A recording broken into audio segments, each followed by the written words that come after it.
Friends, आज की इस वीडियो में हम जॉर्ज ऑरवेल द्वारा लिखा गया एक नॉवल 1984 को एक्सप्लेन करने जा रहे हैं। ये नॉवल एक डिस्टोपियन सोशल साइंस फिक्शन है। डिस्टोपियन इसलिए क्योंकि यहाँ पर सब कुछ खराब है, लोग परेशान हैं, बहुत ही दुखी हैं, ठीक है, क्योंकि जो सिस्टम है इस तरह का सिस्टम है जिसमें लोगों को बुरी तरह से दबाया हुआ है। और ये जो डिस्टोपियन होता है ये होता है एंटोनिम ऑफ यूटोपिया। यूटोपिया मतलब वो समाज जहां पर सब कुछ अच्छा है, बहुत ही वेलफेयर सोसाइटी। और डिस्टोपियन जस्ट इसका उल्टा है, जहां पर सब कुछ बर्बाद है, सब कुछ लोग खराबी स्थिति में रह रहे हैं। साइंस फिक्शन इसलिए क्योंकि यहां बहुत सारी ऐसी चीजें हैं जो कि टेक्नोलॉजी, साइंस और बहुत ही फ्यूचरिस्टिक है, ठीक है, भविष्य की ये साइंस टेक्नोलॉजी के बारे में बात की गई है, इसलिए साइंस फिक्शन में बोला गया है इसको। ये नोवेल पब्लिश हुआ था 8 जून 1949 को। अब ये जॉर्ज ऑरवेल है, ये इस तरह के नॉवेल्स लिखने के लिए काफी प्रसिद्ध है। इन्होंने एनिमल फॉर्म भी लिखा है, ठीक है, एनिमल फॉर्म भी लिखा है, वो नॉवेल भी कुछ इसी तरह का है। दोनों में 1984 और एनिमल फॉर्म, इन दोनों में सिमिलरिटी यह है कि दोनों में ही एक रिवोल्यूशन, क्रांति आती है। और क्रांति लोग इसलिए लाते हैं क्योंकि वो प्रेजेंट सिस्टम से बहुत ही परेशान होते हैं और उन्हें लगता है कि क्रांति आने के बाद में सब अच्छा हो जाएगा। लेकिन दोनों ही नॉवेल्स में क्रांति आने के बाद में बल्कि जो सिस्टम है वो ज्यादा खराब हो जाता है, ज्यादा ऑथोरिटेटिव हो जाता है, लोगों के राइट्स काफी कम हो जाते हैं। तो इस तरह से जॉर्ज ऑरवेल ने इन दोनों ही नॉवेल्स, एनिमल फॉर्म और 1984, इन दोनों ही नॉवेल्स में बताया है कि क्रांति आती है तो हमें लगता है कि बहुत सुधार होगा, लेकिन अल्टीमेटली होता ये कि जो क्रांति लाते हैं वही राज करने लग जाते हैं। तो यहां पर ये बात भी निकल के आती है कि अगर रिवोल्यूशन आता है, अच्छी बात है रिवोल्यूशन आना, लेकिन साथ में इस चीज का ध्यान रखना बहुत जरूरी है कि जो नया सिस्टम प्रेजेंट सिस्टम को रिप्लेस कर रहा है वो ज्यादा अच्छा होना चाहिए, ज्यादा लोगों के वेलफेयर के लिए होना चाहिए। सोशल वेलफेयर वाली जो चीज है वो ज्यादा इंपॉर्टेंट है। आपने बहुत ही एडवांस कर लिया साइंस और टेक्नोलॉजी में, हर तरह से एडवांस कर लिया, लेकिन अगर सोशल वेलफेयर नहीं हुआ, लोगों के राइट्स नहीं है ना नए सिस्टम के अंदर, तो फिर उस क्रांति का कोई फायदा नहीं है, क्योंकि वो क्रांति बिना बात की क्रांति होगी, क्योंकि वहां पर लोगों के पास में किसी प्रकार के कोई राइट्स, अधिकार नहीं होंगे और जो पहले सिचुएशन थी उससे भी ज्यादा खराब सिचुएशन के अंदर लोग रह रहे होंगे। दोनों का, एनिमल फॉर्म और 1984, दोनों के अंदर ही इस तरह की सिचुएशन बनती है। तो हम आगे डिस्कस करते हैं। तो ये 1984, इसमें एक ऐसी सत्ता आ चुकी है क्रांति आने के बाद में जो कि टोटलिटेरिज्म है ना। टोटलिटेरिज्म का मतलब यह है कि भाई सारी पावर एक जगह सेंट्रलाइज होना, सारी सत्ता एक जगह होना, मतलब एक इंसान या कुछ ग्रुप ऑफ इंसान है ना, उनके पास में सारी पावर होना, उसको टोटलिटेरिज्म बोलते हैं। तो इस तरह की सोसाइटी बन चुकी थी। साथ में मास सर्विलेंस था, हर किसी पर नजर रखी जाती थी। कोई भी इंसान कुछ भी बिना सरकार के, बिना वहां की जो भी पावर है, सरकार है या वहां की जो भी गवर्नेंस है, बिना उनकी इजाजत के कुछ भी नहीं कर सकते। और बहुत ही रिप्रेसिव रेजिमेंटेशन, मतलब बहुत ही रिप्रेसिव अपोजिट है प्रोग्रेसिव का, ठीक है।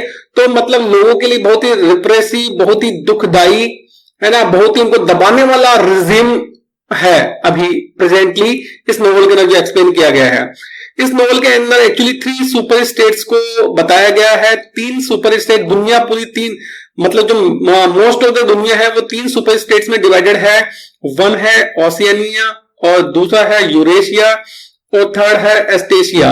और ये तीनों के तीनों एक दूसरे से परमानेंट वॉर में हैं। और परमानेंट वॉर इसलिए नहीं है कि भाई वो वास्तव में एक दूसरे से युद्ध कर रहे हैं, है ना।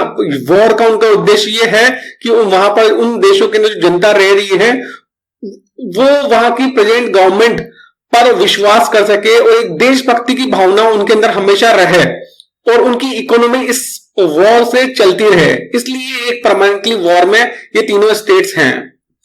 इस नोवेल के अंदर बात किया गया है इन 3 स्टेट्स में जो एक स्टेट है ओशियानिया, उसकी ओशियानिया की बात की गई है। ये एक इंग्लिश स्पीकिंग नेशन है जो कि रूल किया जाता है एक ग्रुप जिसका नाम है पार्टी, मतलब एक ग्रुप के द्वारा रूल किया जाता है जिसका नाम है जस्ट पार्टी, उस ग्रुप का नाम है, जो कि ओलिगार्की कलेक्टिव ओलिगार्की का मतलब क्या है कि एक स्मॉल ग्रुप ऑफ पीपल जो कि पूरी नेशन या पूरे स्टेट पर रूल करते हो, तो उस सिस्टम को ओलिगार्की बोलते हैं।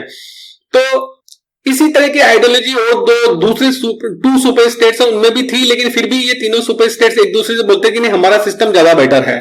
तो जो ओशियानिया है उसके अंदर जो पॉपुलेशन है उसकी जो 2% पॉपुलेशन है वो इनर पार्टी है।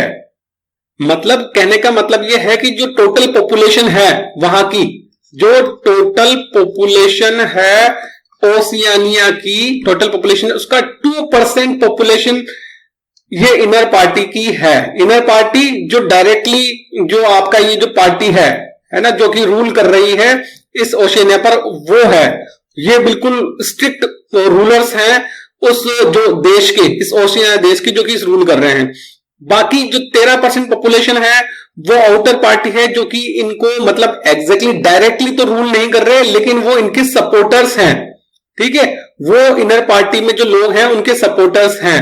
तो वो है टोटल पॉपुलेशन का 13%। और जो बाद में जो बच गई 85% पॉपुलेशन, 85% पॉपुलेशन बच गई, वो मतलब एक कॉमन लोग हैं जो कि मतलब इंटेलेक्चुअली इतने साउंड नहीं है और वो किसी प्रकार का कोई भी रिवोल्यूशन नहीं कर सकते क्योंकि वो ऑर्गेनाइज नहीं है, इसलिए वो किसी प्रकार का कोई रिवोल्यूशन नहीं कर सकते बाकी 85% लोग। तो इस तरह से ये ओशियानिया की पॉपुलेशन डिवाइडेड है।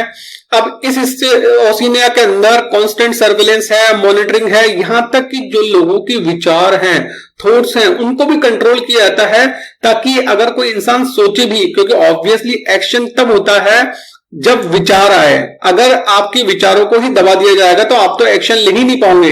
तो मतलब इस तरह की सोसाइटी, इस तरह का सर्विलेंस था कि इवन जो कॉमन लोग हैं उनके विचारों को भी कंट्रोल किया जाता था।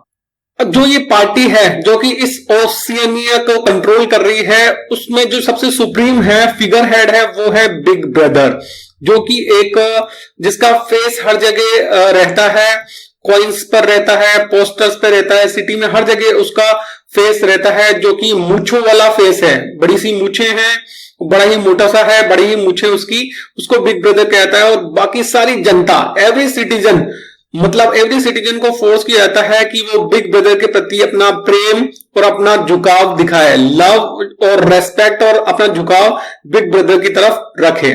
ऑर्गेनाइज हेट रैलीज निकाली जाती थी। हेट रैलीज किनके अगेंस्ट में? जो दूसरे स्टेट के लोग थे या पुरानी विचारधारा है उनके अगेंस्ट में हेट रैलीज निकाली जाती थी, ताकि जो राष्ट्रवाद है, पेट्रियोटिज्म है, उसकी बुखार मतलब लोगों के सिर पर चढ़ के बोले, ताकि वो कुछ और सोच ही नहीं पाए। और जो प्रिजनर्स ऑफ वार, पीओडब्ल्यूज होते हैं, जो कि युद्ध के अंदर पकड़े जाते हैं दूसरे देश के, उनका मतलब पब्लिक एजुकेशन पूरे सारे चौराहे पर उनको लटका दिया जाता है, ताकि जो रिजीम है, करंट रिजीम है बिग ब्रदर की, उसके लिए सपोर्ट बढ़ता रहे और युद्ध के लिए भी सपोर्ट बढ़ता रहे। फ्रेंड्स, आगे स्टोरी में एक कैरेक्टर इंट्रोड्यूस किया जाता है विंस्टन स्मिथ नाम का, जो कि देखा जाए तो इस स्टोरी के अंदर एक काफी इंपॉर्टेंट है और एक तरह से प्रोटोगनिस्ट बोल सकते हैं उसको इस स्टोरी का। ये क्या आउटर पार्टी मेंबर है, हमने अभी डिस्कस किया था इनर पार्टी आउटर पार्टी। जो 13% वाले लोग हैं ना, जो कि बाहर से सपोर्ट करते हैं, जो एग्जैक्टली तो रूल नहीं कर रहे डायरेक्टली, लेकिन इनडायरेक्टली वो उन 2% को बाहर से सपोर्ट कर रहे हैं, है ना। तो ये आउटर पार्टी मेंबर है विंस्टन स्मिथ, जो कि एक 1 रूम फ्लैट के अंदर अकेला रहता है। एक अपार्टमेंट है जिसका नाम है विक्ट्री मैंशंस, उसके अंदर एक 1 रूम फ्लैट है, उसके अंदर वो रहता है। हालांकि ये आउटर पार्टी मेंबर है, यानी कि वो सपोर्ट करता है पार्टी को, सपोर्ट करता है बिग ब्रदर को, लेकिन फिर भी उसके दिमाग में कहीं ना कहीं ये बात है कि ये जो पार्टी है, बिग ब्रदर है, ये पूरी हिस्ट्री को क्यों चेंज करना चाह रहे हैं, ये पूरा पास्ट मिटाना चाह रहे हैं। तो वो थोड़ा सा उस चीज से डिस्टर्ब है और ये जॉब करता है मिनिस्ट्री ऑफ ट्रूथ के अंदर, जो पार्टी की एक मिनिस्ट्री है, मिनिस्ट्री ऑफ ट्रूथ के अंदर, उसके अंदर जॉब करता है। और इसका मेनली काम क्या होता है, जो पार्टी की आइडियोलॉजी है उसके हिसाब से न्यूज और आर्टिकल्स को लिखना, मतलब एक तरह से पार्टी की विचारधारा के हिसाब से आर्टिकल्स, न्यूज लिखना, ताकि लोग ज्यादा से ज्यादा पार्टी की आइडियोलॉजी में विश्वास करें। लेकिन फिर भी इस तरह की जॉब ही कर रहा है, पार्टी के लिए जॉब कर रहा है, लेकिन फिर भी इसके दिमाग में कहीं ना कहीं ये चीज रहती है कि यार तो मतलब कहीं ना कहीं वो अभी पार्टी से खफा है, कि क्योंकि जो पार्टी है वो पूरी तरह से हिस्ट्री को चेंज करना चाह रही है, हिस्ट्री को दबाना चाह रही है, जो पास्ट है उसको पूरी तरह से दबा देना चाहती है। तो वो इस चीज से थोड़ा सा मतलब परेशान भी है, और वो इसी चीज के लिए अपने साथ में एक डायरी मेंटेन करता है जहां पर वो अपने थॉट्स को लिखता रहता है, ताकि कहीं ऐसा ना हो जाए कि वो पूरी तरह से पार्टी की विचारधारा के अंदर डूब जाए। इसलिए अपने साथ में एक डायरी मेंटेन करता है जिसमें वो अपने जो खुद के विचार हैं, है ना, एक तो वो पार्टी के लिए लिख रहा है, दूसरा खुद के जो विचार है उसको वो डायरी के अंदर लिखता रहता है। फ्रेंड्स, इस तरह की सर्विलेंस है इस सोसाइटी के अंदर कि हर कमरे के अंदर, हर घर के अंदर टेली स्क्रीन लगी हुई है। उसके कारण, टेली स्क्रीन के कारण से क्या है कि हर घर में जो भी लोग रह रहे हैं वो क्या कर रहे हैं, उनका वीडियो, उनका ऑडियो, ठीक है, जो बातें कर रहे हैं, जो कर रहे हैं, सबके सब मॉनिटर किए जा रहे हैं। मतलब जनता बच नहीं सकती, उनकी हर एक्टिविटी पर इस टेली स्क्रीन से नजर रखी जा रही है, क्योंकि हर कमरे के अंदर, हर घर में टेली स्क्रीन लगी हुई है। आगे फ्रेंड्स इंट्रोड्यूस किया था एक और कैरेक्टर को, ओब्रियन, जो कि इनर पार्टी का एक बहुत ही बड़ा लीडर है, लीडर नहीं, ब्यूरोक्रेट है। मतलब इनर पार्टी का ब्यूरोक्रेट मतलब ऑफिशियल, मतलब ये इनर पार्टी का एक ऑफिशियल अधिकारी है।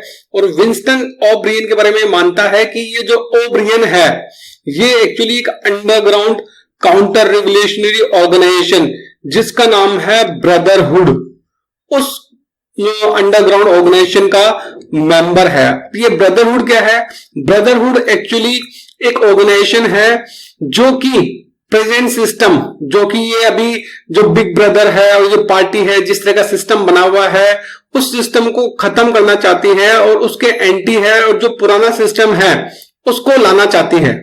कहने का मतलब ये है कि ये ऐसी ऑर्गेनाइजेशन है जो कि प्रेजेंट सिस्टम से पूरी तरह से नाराज है और एक क्रांतिकारी ऑर्गेनाइजेशन है, एक रिवोल्यूशनरी ऑर्गेनाइजेशन है जो कि अंडरग्राउंड काम करती है।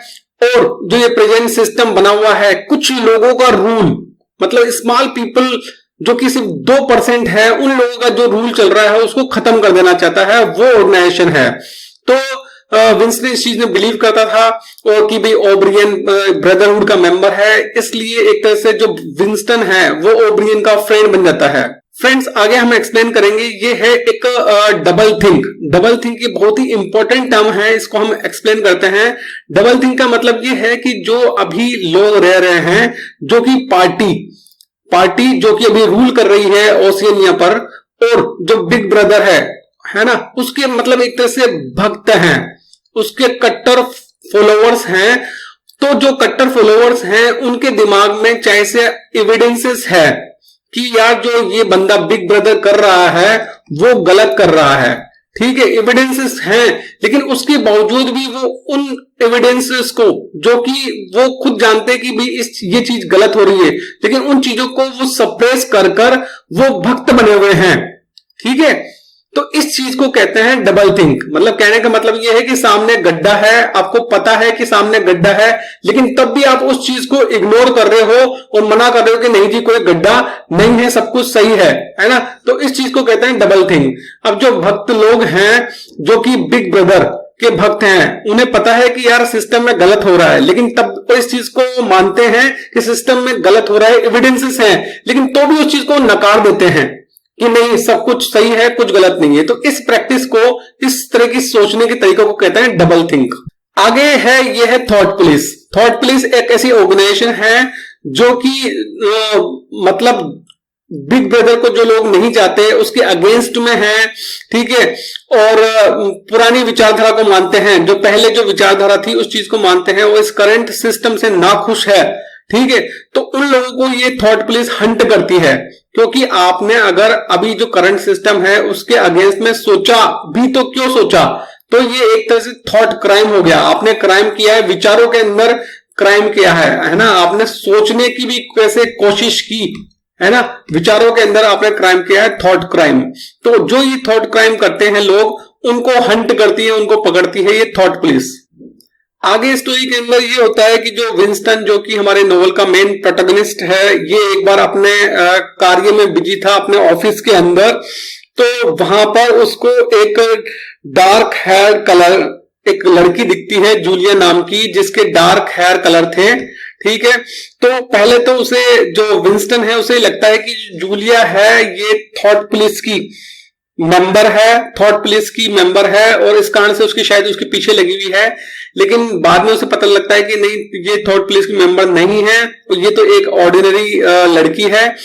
और जो ये जूलिया है उसको एक नोट, एक कागज के टुकड़े में एक नोट भेजती है, उसमें लिखा होता आई लव यू। तो पहले तो ये जो विंस्टन है वो काफी डर जाता है उसके इस नोट को पाकर, क्योंकि ओशियनिया के अंदर ये जो इस तरह के रिलेशनशिप रखना है ना, किसी तरह का कोई सेक्सुअल डिजायर करना, सब मतलब क्राइम है। इस तरह के रिलेशनशिप्स नहीं रख सकते और सेक्सुअल डिजायर रखना सब क्राइम है ओशियनिया के अंदर। लेकिन इसके बावजूद ये दोनों, जूलिया और विंस्टन, दोनों एक दूसरे से प्यार करने लग जाते हैं, है ना, और उनमें एक लव अफेयर चलने लग जाता है। कभी कंट्री साइड में गांव के अंदर जाके वो एक दूसरे के साथ में रहते हैं, कभी सिटी के अंदर एक साथ रहते हैं, और एक अलग से उन्होंने एक फ्लैट ले लिया था जहां पर किसी प्रकार की कोई भी मतलब कोई टेली स्क्रीन नहीं थी जो कि उनको देख सके, और इस तरह से इनका ये अफेयर चलता रहता है।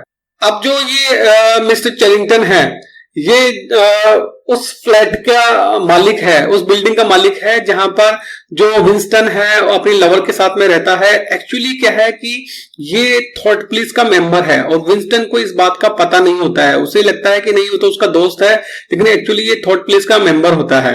और आगे एक और कैरेक्टर है इमैनुअल गोल्डस्टीन। ये काफी इंपॉर्टेंट है क्योंकि जो हमने अभी ऑर्गेनाइजेशन की बात की थी ब्रदरहुड की, ठीक है, ब्रदरहुड की ऑर्गेनाइजेशन की बात की थी जो कि एक काउंटर रेवोल्यूशन अंडरग्राउंड ऑर्गेनाइजेशन है, उसका ये लीडर है, उसका फाउंडर है इस ब्रदरहुड, जो कि अभी करंट सिस्टम को उखाड़ फेंकना चाहता है, उसका ये फाउंडर है, लीडर है।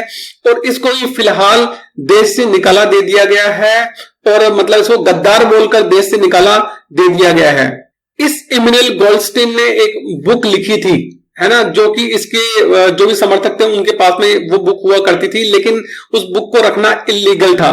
तो होता यह है कि जो विंस्टन है और जूलिया है उनके पास में वो बुक होती है, और वो बुक उनको देता है ओब्रियन, जो कि इनर पार्टी का ऑफिसर था, जिसके बारे में विंस्टन सोचता था कि ये ब्रदरहुड का मेंबर है, लेकिन वो ब्रदरहुड का नहीं बल्कि वो इनर पार्टी का ऑफिशियल था।